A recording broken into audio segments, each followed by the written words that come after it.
deles era só de derrota, era só de tristeza, era só de humilhação, era só de perca. Agora presta atenção. Deus traz isso à tona, mas não é para machucar a eles. Minha percepção, meus irmãos, é que Deus sempre, Antigo Testamento e Novo Testamento, Deus não quer que a gente viva numa ilusão achando que esse mundo aqui, do jeito que ele está, a gente vai viver mil maravilhas. Não. Esse mundo traz dificuldades. Em uma porcentagem, eu posso dizer, olhando para as Escrituras e para esse texto, que a nossa vida aqui nesse mundo, de 0 a 100%, vai ser 70%, se não for 80%, de luta e tribulação, ou por nossa fidelidade ou por nossa infidelidade. E 30%, a bênção de Deus de nos dar alegria e satisfação de viver nesse mundo. Por que eu estou dizendo isso? Porque a maioria das pessoas acha que é o contrário. Acha que a nossa vinda aqui nesse mundo é para viver 70%, 80% ou 99% só de alegria. Tristeza não vai existir. Miséria, fome, nada. Destruição, perca, nada. Mas nós sabemos aqui, todos nós sabemos que isso não é realidade. Houve tempo na sua vida que você ganhou, mas houve tempo na sua vida que você perdeu. Aí eu não estou sendo pessimista se eu dizer para você, amanhã pode ser que você ganhe muito mais, mas depois da manhã pode ser que você perca também. É melhor a gente ter essa noção do que a gente achar que isso não acontece. E quando acontece, aí mostra toda a nossa fraqueza. Deus, quando traz esses jejuns aqui, é para lembrar para eles. Olhe, o que é que o mundo é capaz de fazer? E olhe o que é que eu sou capaz de fazer. É sempre Deus mostrando para o seu povo que ele sempre quer o melhor para o seu povo. Mas esse melhor para o seu povo, ele só é percebido, assimilado, quando a obediência está em primeiro lugar. Mas olhe como Deus transforma, por isso que é restauração, lamento em alegria. Olha o que ele vai dizer aqui, ó. Depois do jejum. Para cá serão, entre esse verbozão aí, ó. Serão. Pense num verbo fantástico. Que está naquela categoria, né, de imperfeito. Que é, que será e sempre será. Na perspectiva de Deus, tudo que ele vai dizer agora acontece, está acontecendo e nunca vai deixar de acontecer. Ou seja, tudo que ele está dizendo aqui, na perspectiva de Deus, já aconteceu. Só por esse verbozinho aqui, ó, serão. O que aconteceu? Aí ele vai dizer, ó. Serão para a casa de Judá esse jejum, não mais de tristeza, de escassez, de perca, de destruição, de miséria, de humilhação, não mais. Ele vai dizer, ó. Será para a casa de Judá um dia, na minha versão diz júbilo, alegria e festividade. 3 palavras que parecem dizer a mesma coisa, mas não. Em algumas versões vem a palavra regozijo, né? Outras gozo, outras júbilo. Mas vamos ver o que cada palavrinha dessa quer dizer, meus irmãos. A palavrinha que está aqui, na minha versão, está como júbilo, meus irmãos. Ela traz a ideia de exaltar, alegrar-se intensamente. Traz a ideia de uma exuberância que vai além do interno. É uma alegria tão grande que ela é testemunhada. Não tem como ficar despercebida. É uma alegria, meus irmãos, que só vindo de Deus para ser dessa maneira. Olha o que é que Deus está dizendo aqui. Tudo aquilo que trazia tristeza, desânimo para vocês, eu vou transformar em momentos de alegria. Ou seja, vai valer a pena. A ideia de que a gente não tem que olhar só para agora. A gente tem que olhar para agora, considerar, mas ir muito além, olhar para o final. Quem é que está nos levando? É o final que importa, meus irmãos. É o final que importa. É lá que essa alegria acontecerá de um jeito triunfante.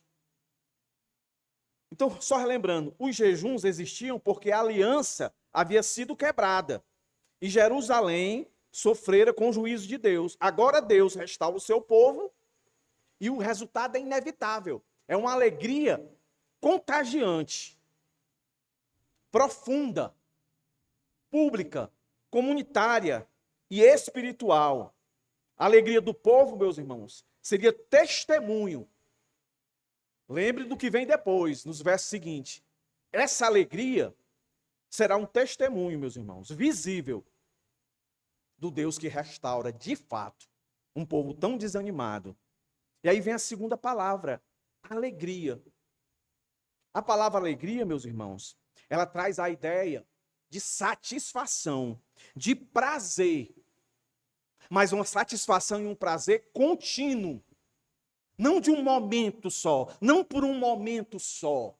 É por isso, meus irmãos, que essa promessa aqui, ela tem um viés escatológico. Porque o bom senso nos chama que aqui nesse mundo, as alegrias que o Senhor proporciona para nós aqui, está no âmbito, na presença do pecado. Então nem sempre a gente vai estar jubilando de uma forma que o mundo olhe para a gente e diga assim, que alegria é essa? Não é o momento será no grande dia. Assim também como essa alegria de trazer uma satisfação contínua. Não é uma alegria qualquer, meus irmãos, é uma alegria de satisfação. A ideia de que não existe mais nada que possa me alegrar. Essa alegria aqui já me satisfaz. E que alegria é essa?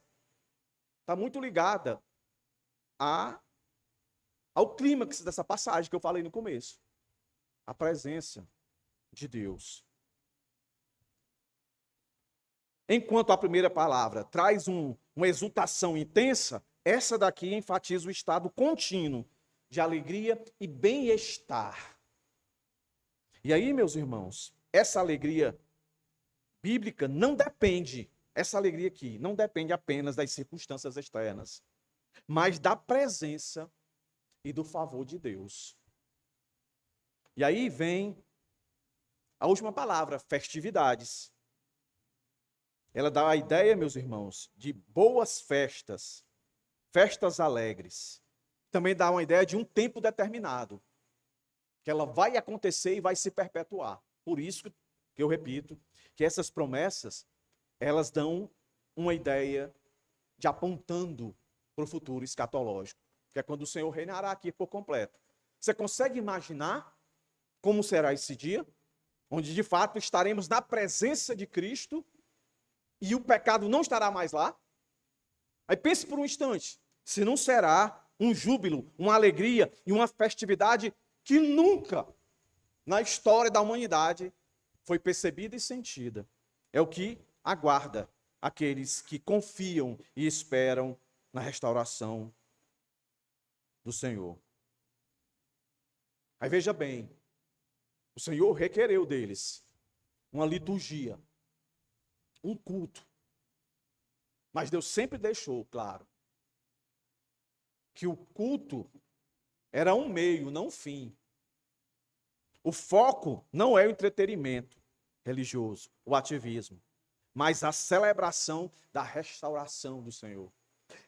Você ter vindo hoje aqui no culto, por mais que o culto esteja sendo gostoso, legal, de adorar o Senhor, mas você tem que entender que ele é gostoso, é legal, ele é prazeroso, não porque você está aqui por estar aqui, mas porque ele se manifestou a você.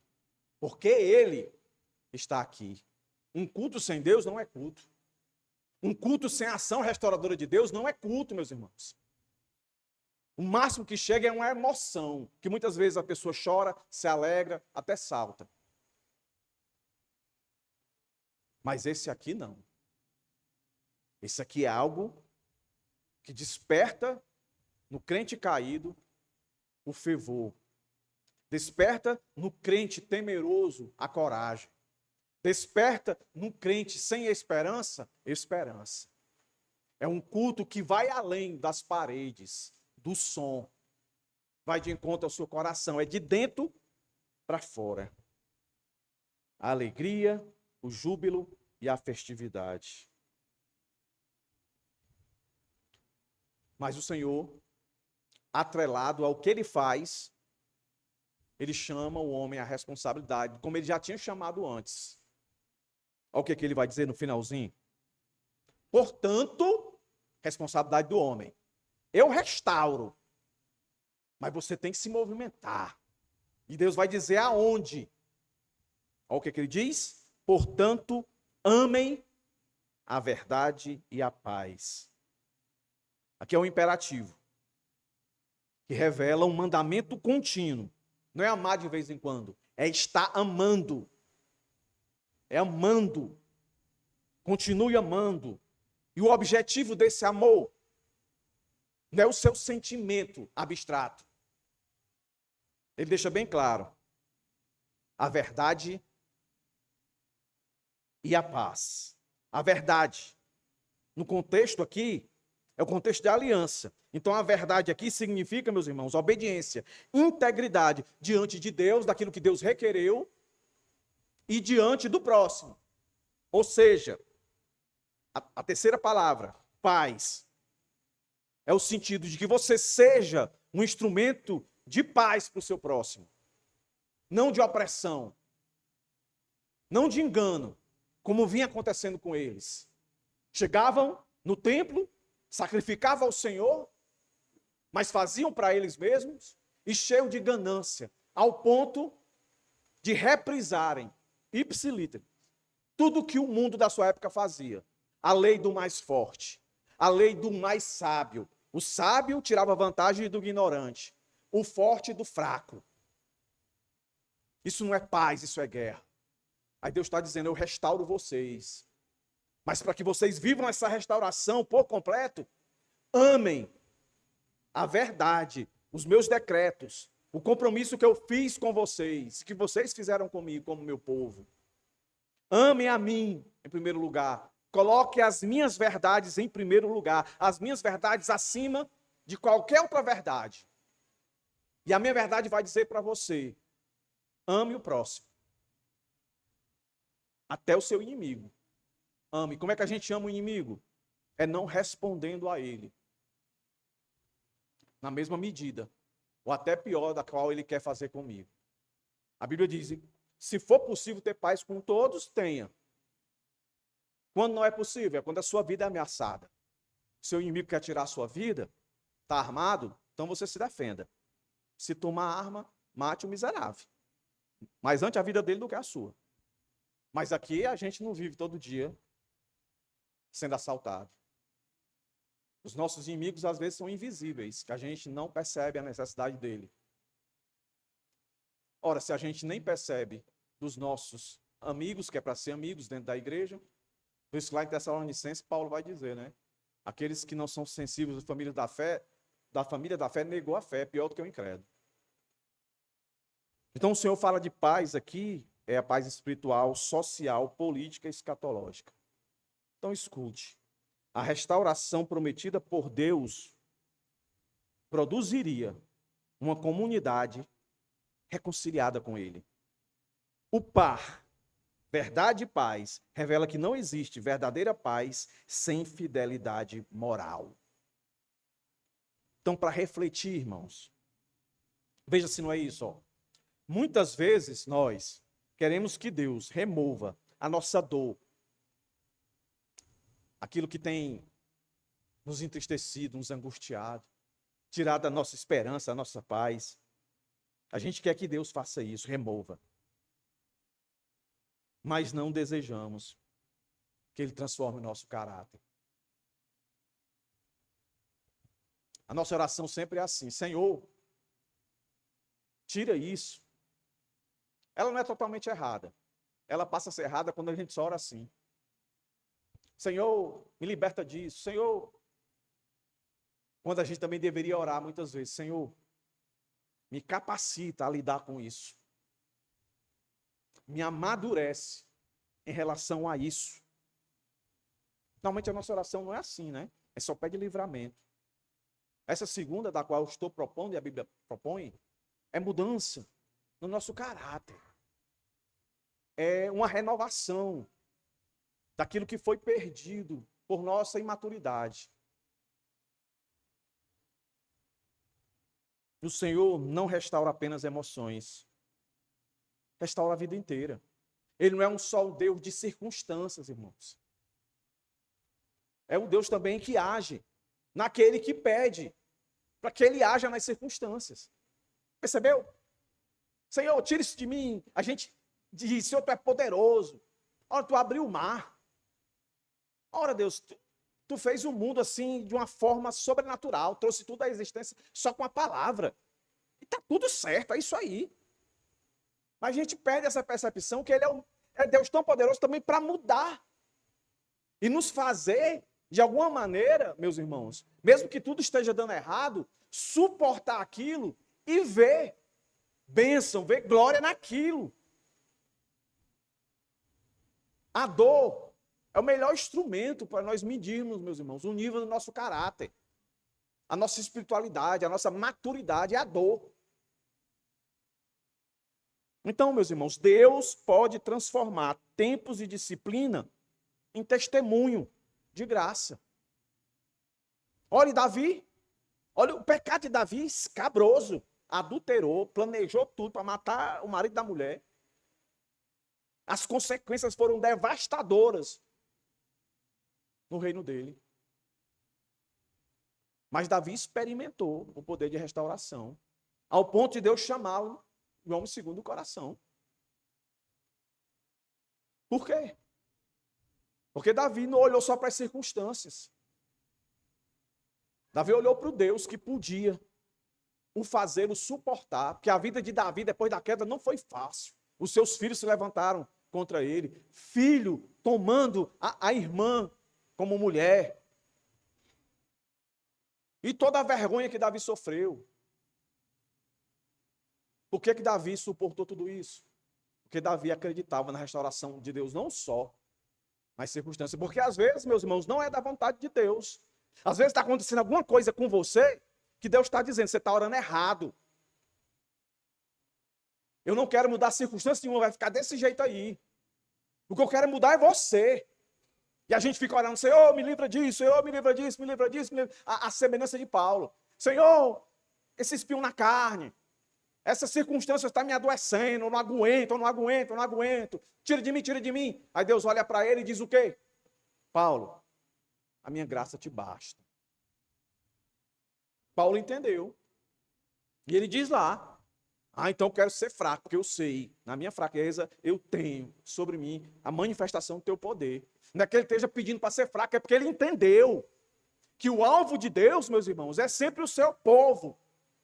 Ele não tem problema nenhum de mudar circunstâncias. Meus irmãos, eu creio piamente. Se Deus quiser fazer amanhã o sol nascer quadrado, o sol nasce, ele tem poder para fazer isso. Que aqui vire uma Suíça, começa a ter neve no Ceará.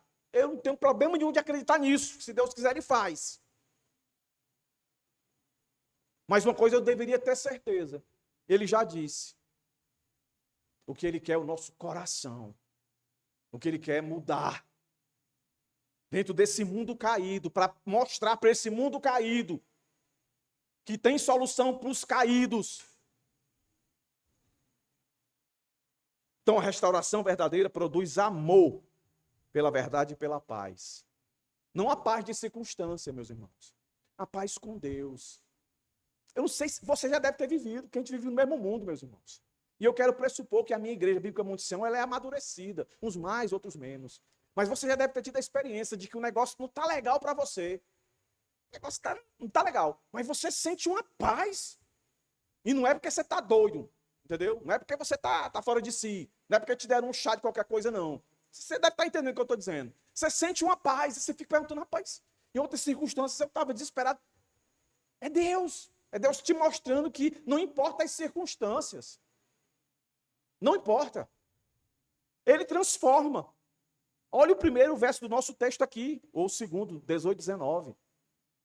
Ó, tudo aquilo que na lembrança de vocês era tragédia, miséria, eu restauro. Você só tem que fazer uma coisa. Me obedeçam. Amem a minha palavra. Se vocês amarem a minha palavra, vocês vão viver e produzir a paz que o mundo não tem. Isso é tão bombástico e tem que ser, porque é através de um povo que insiste em pecar que Deus vai chamar outros. É o nosso segundo ponto aí, ó.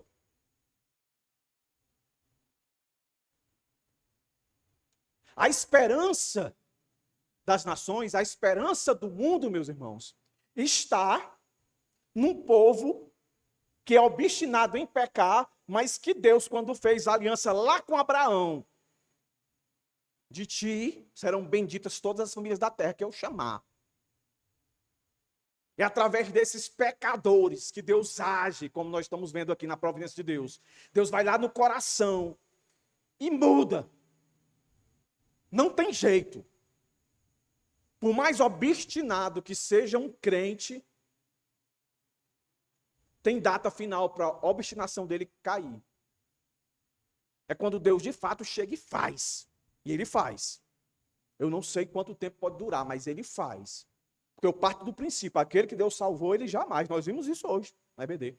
Aquele que Deus coloca na minha mão, o Pai coloca, eu jamais lançarei fora. Então não tem jeito. Deus vai fazer. Olha como Deus é fantástico, meus irmãos. Pega um povo sem vergonha, que somos nós. Nós devíamos nos envergonhar o quanto nós somos mal agradecidos. Mas é através do povo, da igreja, com todos os seus defeitos, que Deus vai restaurando e que vai ser o farol para iluminar um mundo perdido.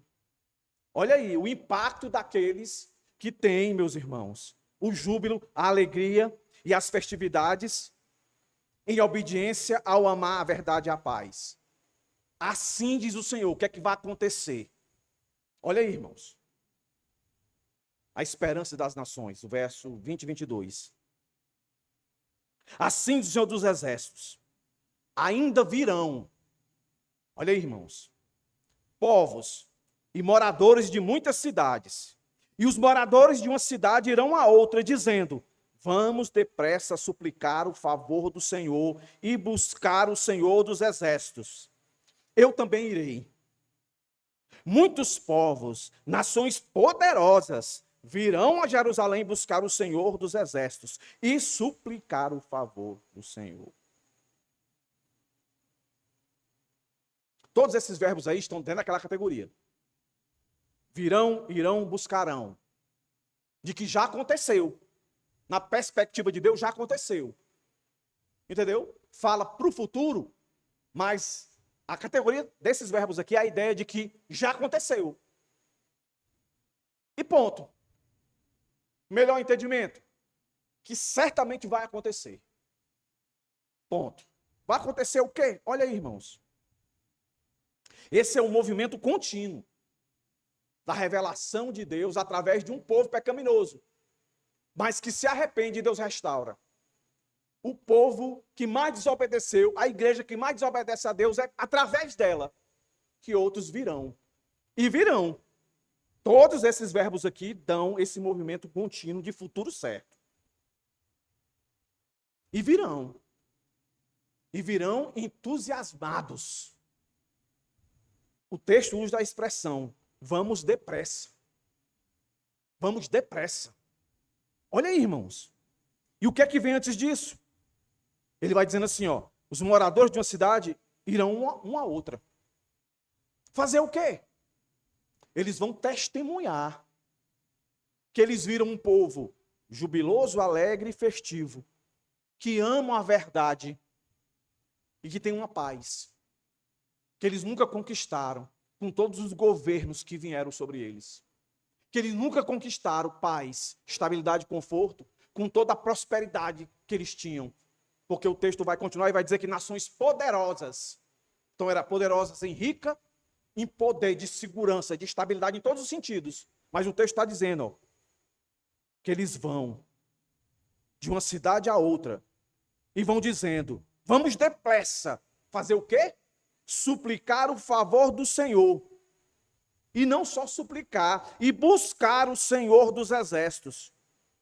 Aí, a ideia é essa, imagina. Eu vou também, eu também vou. É como se todos nós aqui fôssemos a nação e tivéssemos tido esse encontro com a nação que até então estava 70 anos presa em um cativeiro e agora estamos vendo ela agora exaltada, vendo eles agora de uma maneira, de um caráter, que a gente dizia assim, mas esse fulano não era o fulano que fazia isso, agora ele não faz mais? O que foi que aconteceu com ele? Esse fulano vivia tão descabisbaixo, tão sem esperança, o que aconteceu com ele? E aí nós dissemos, não, nós queremos conhecer esse Deus deles. Nós queremos buscar. Aí outro disse, eu vou com você. Aí todo mundo, vamos depressa. Nós queremos isso logo. Não é para ontem, é para hoje. Aí o texto continua e diz, verso 22. Muitos povos e nações poderosas virão a Jerusalém, buscar o Senhor dos exércitos e suplicar o favor do Senhor. Olha aí, o testemunho de um povo restaurado impactou tanto as nações que eles sentem a urgência de buscar. Eles sentem o zelo, a determinação, meus irmãos, eles estão determinados. Vamos. Isso aqui faz lembrar, meus irmãos, aquela pecadora, aquela prostituta que foi a um poço pegar água e ela encontrou com Jesus. E Jesus ali salva ela. E vai, não peques mais. E quando ela chega lá, ela começa a falar do que ela ouviu, do que aconteceu com ela. Era o que estava acontecendo aqui. Era o que aconteceu, está acontecendo, vai acontecer até Jesus voltar e completar o número dos seus escolhidos, dos seus eleitos. Cabe eu e você participar disso. O que é que nos impede de participar disso? É a desobediência. Desobediência quer dizer o quê? Eu não preciso de restauração. Eu estou bem. Tá nada. Por isso que eu comecei dizendo, todos nós aqui pecamos. Não existe pecadinho e pecadão. Tudo é pecado. O que existe são consequências diferentes. Né? E essa semana, vamos supor que eu odiei o irmão. A Bíblia diz que eu matei. Aí eu confesso. Né? Aqui é só uma suposição, né, irmão? Eu não pensei isso, por favor, né? Vamos dizer que veio na minha cabeça aqui o irmão Deniro. Rapaz, eu gosto do irmão Deniro. Matei o irmão Deniro.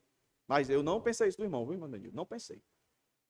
Mas se eu pegasse uma faca e fosse lá na casa dele, enfiasse na goela dele e matasse ele literalmente, aí eu ia ser preso.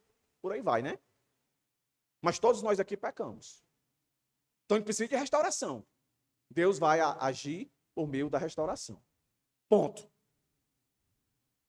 Então o plano de Deus nunca esteve limitado a um único povo. Então aqui a gente percebe nitidamente que sempre foi um plano A. Deus salvar todos. Agora ele tinha que começar.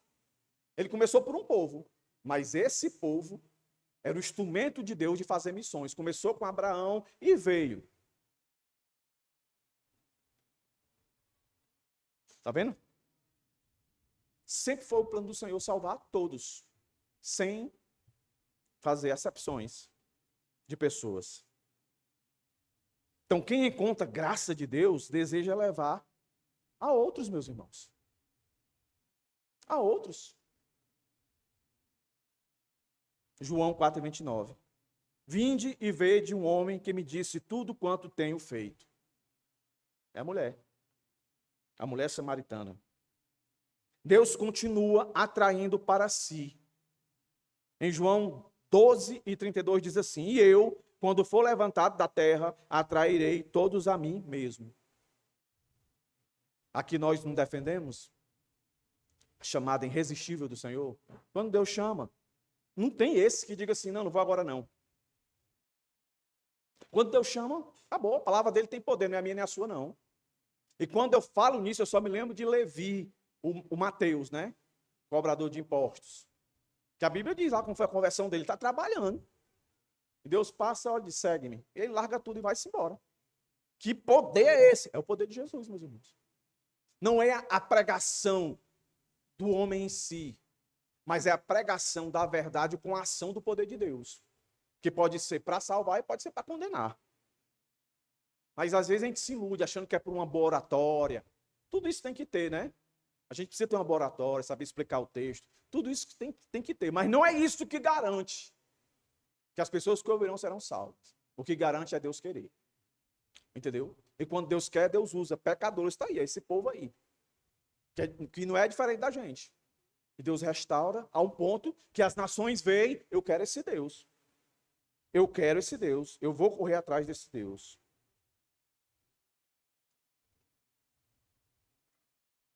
Esse é o ponto, meus irmãos.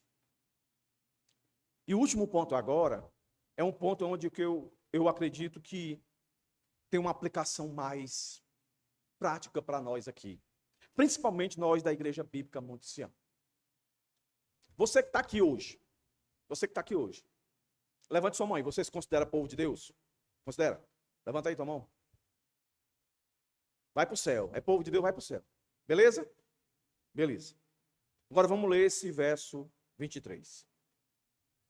Vamos ler esse verso 23.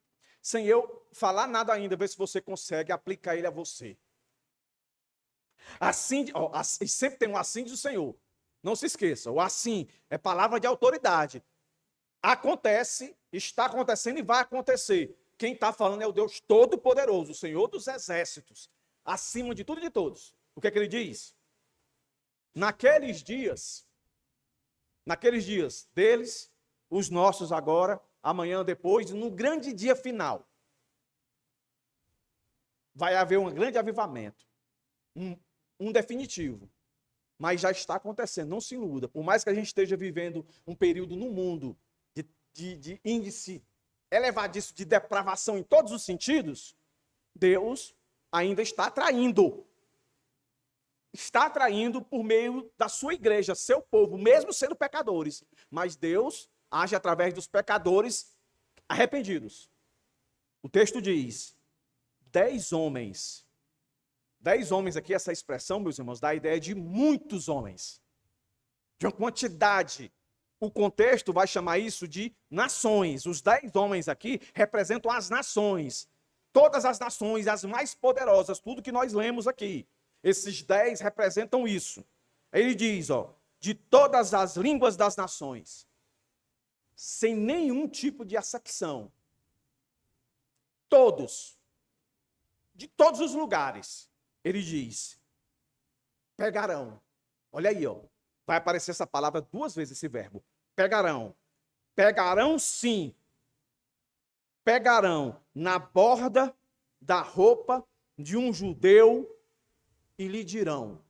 Olha aí.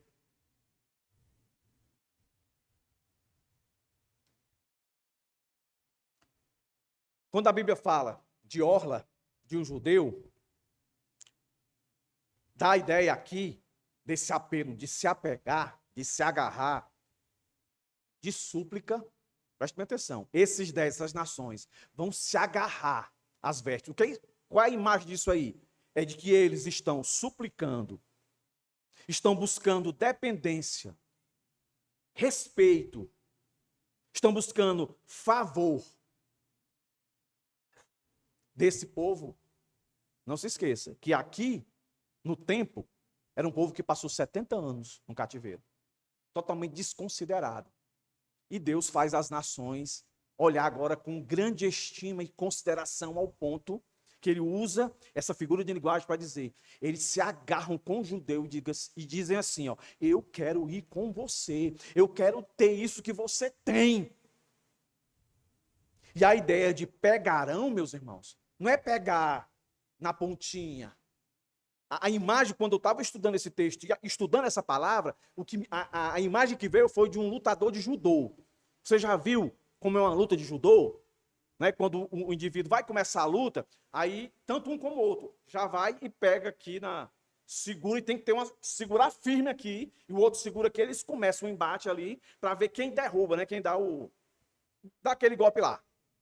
Não é um segurar qualquer, é um segurar firme, de convicção. Um segurar, dizer assim, eu não solto de jeito nenhum. É isso aqui. Perceba que antes é, vamos depressa. E ele se agarrar, você, o judeu, você é a minha salvação. Eu não vou soltar você até que você me leve aonde você conseguiu essa salvação. Eu não vou soltar você. Agora, o que mais impressiona é isso, ó. Queremos ir com vocês. Não é porque eu estou vendo que vocês estão prósperos agora, que vocês estão ricos. Não é porque eu estou vendo que vocês têm estabilidade agora. Pode parar de trabalhar que está tranquilo. Está sossegado. Não é porque eu estou vendo que vocês estão com algo em vocês que a prosperidade jamais acabará. Não é isso. Olha o que eles dizem. Porque ouvimos. Está aí, ó. Porque ouvimos que Deus está prosperando vocês. É isso? Deus está curando vocês. Não tem mais ninguém doente. É isso? Que Deus colocou vocês em um patamar que ninguém conseguiu chegar. De autoridade, de poder, de prestígio. Não. Ouvimos que Deus está com vocês. Meus irmãos, a maior prosperidade do homem é ele ter convicção de que Deus está com ele.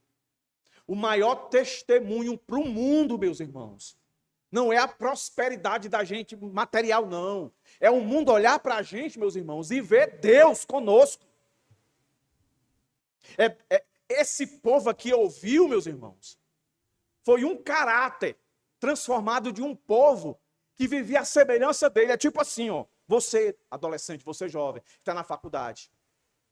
Você é crente há muito tempo. Mas ninguém lá na classe, lá na aula que você estuda, no cursinho, ninguém consegue perceber que você fala como eles, você pensa como eles, você deseja a mesma coisa que eles. Os trejeitos, as roupas, é tudo igual. O gingado, falar, é tudo igual. Mas de repente, você está no culto, no domingo, na igreja, a sua igreja, a igreja bíblica Monte Sião, aí você escuta um sermão desse, e diz, espera aí, Deus restaura a minha vida. Aí Deus te pega aqui, restaura você, o seu coração sai alegre, jubilando, festejando. Aí você vai para o colégio amanhã, quando você chega lá, a turma olha para você, o que foi que aconteceu contigo? O que foi que aconteceu contigo? Que tu não conta mais aquelas piadas velhas. Que tu não fica mais com aquelas conversas. Que tu não fala mais tanto em dinheiro. Que tu não fala mais tanto em carreira. Que tu não fala mais tanto nisso, aquilo, outro. O que foi que aconteceu? Aí tu diz assim, peraí, deixa eu ir no banheiro. Não, você não vai não, peraí, me conta, o que foi que aconteceu? Ou você, jovem, ou você, marido, esposa, está no trabalho. Aí você chega lá, aí passa um mês, 2 meses, as pessoas começam a olhar para você e dizem, vem cá, o que aconteceu contigo? Que agora tu está diferente. Algo diferente de ti aí. Aí as pessoas, aí você diz assim, rapaz, não, você não diz nada. As pessoas dizem assim, tu é crente? É, sou. Pois eu quero ir na tua igreja. Está, depois eu te passo o endereço, mando pelo zap. Aí você pensa assim, não, eu trabalho em tal lugar, a pessoa não vai. Lembra desse texto, não é tu não. Quando Deus quer, ele... Meus irmãos, eu estou tão dentro desse texto, que se Deus quiser trazer um chinês, um japonês para cá, ele traz. Ou não? Aí não vai trazer o teu colega de trabalho, teu colega de faculdade, não vai trazer, é? Não é tu que traz, não. É Deus. Aí já pensou acontecendo isso contigo? Aí tu termina a hora de serviço, tu vai embora, aí tá lá no estacionamento. Ei, ei! Tu só vai entrar nesse carro se tu me disser onde é a tua igreja. Eu quero ir lá. Não. A minha igreja é meio diferente. Eu gosto de pregar, rapaz. Irmão, lê um texto desse aí. Você só precisa ser o crente restaurado. Que as pessoas vão olhar e vão querer beber de onde você está bebendo. Meus irmãos, isso aqui é ou não é Deus agindo? Por que a gente tem um monte de cadeira vaga aqui? Deus não está aqui não, irmãos? Deus não está falando aqui não? Hein? Deus não está falando aqui não? Se não está, a gente está perdendo tempo. Se está, meus irmãos, vamos confiar de que Ele transformou a nossa vida. E vamos pedir a Deus que Ele haja conosco como Ele agiu com esse povo aqui. Ao ponto de dizer, vamos depressa. Quando é que tem culto à tua igreja, hein? Quarta, domingo, e às vezes tem sábado, devocional com os jovens e às vezes com as mulheres. Discipulado. Pois eu vou. Eu quero ir lá. Já pensou? Mas não. Acho que tu tem que se agarrar em argola de alguém, né? Para vir. Não se iluda, não. Quem faz é Deus. O que a gente precisa é se colocar diante dele e dizer, Senhor, é isso mesmo. Eu não quero ser mais um no meio da multidão. Eu não quero falar as mesmas coisas que todo mundo fala. Eu não quero ser simplesmente mais um seguidor. Meus irmãos, a gente vive uma época agora do boom, né, da internet. Muitos pastores, muitos líderes que têm os seus canais, né, pessoais e divulgam muitos seguidores. Não se iluda, não. A luz toda que você vê ali não é o que parece, não. Quem conhece aquele que está lá na tela é aquele que vê ele em carne e osso. Não se iluda, não. Eles não são perfeitos, como você não é. Mas a luz que você precisa buscar, o avivamento que você precisa viver, eles podem ser o instrumento, podem ser o meio, mas o fim é sempre as Escrituras. Tem que começar e terminar nela. Não se iluda. Deus deu a igreja física para você usufruir dela, crescer nela, ao ponto de que o mundo é a sua faculdade, é o seu trabalho, é onde você vive. Eu tenho me incomodado, meus irmãos, com tantos anos aqui, não ver pessoas se rendendo a Cristo. Eu tenho me incomodado. E esse incômodo não deve ser só meu, deve ser seu também. Porque às vezes esse que Deus quer salvar, às vezes é seu pai, é sua mãe, é seu irmão, é seu primo, é o seu colega, o seu amigão lá do trabalho. Mas que você nem fala e ele nem vê. Aí você está com um texto desse aqui e Deus diz, ó, uma multidão, 10 homens, de todas as línguas, pegarão. Ele diz, sim, pegarão na borda da roupa de um judeu. Aí aplica o judeu um crente. Pegarão na borda da roupa do crente e dirá, queremos ir com vocês, porque ouvimos que Deus está com vocês. Não é vemos, é ouvimos. O maior milagre da igreja real e verdadeira é a pregação da palavra. É ouvir, meus irmãos. Não é sentir, não. Sentir vem depois. E tudo isso, meus irmãos, é a luz que nós precisamos.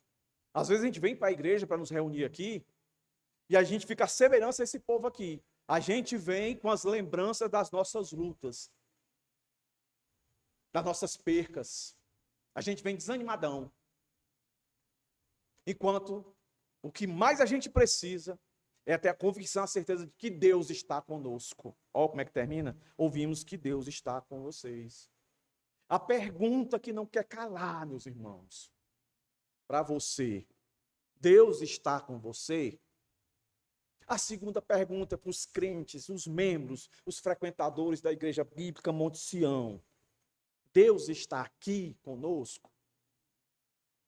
Se está com você, se está conosco, meus irmãos, por que que o mundo lá fora, sua faculdade, o seu trabalho, não olha para você, não olha para nós e diz assim, eu quero ouvir o que você tem ouvido. Eu quero ter essa paz que você tem. Eu quero ter essa alegria. Eu quero ter essa satisfação que você tem. Eu quero. Mas eu entendo que eu preciso ouvir o que você tem ouvido. Não existe missão mais fidedigna do que essa, meus irmãos. As pessoas conseguem perceber Deus em nossas vidas. O mundo pode ignorar nossos discursos, mas não consegue ignorar uma comunidade marcante e marcada pela presença de Deus, pelo amor, pela santidade, pela verdade, pela paz.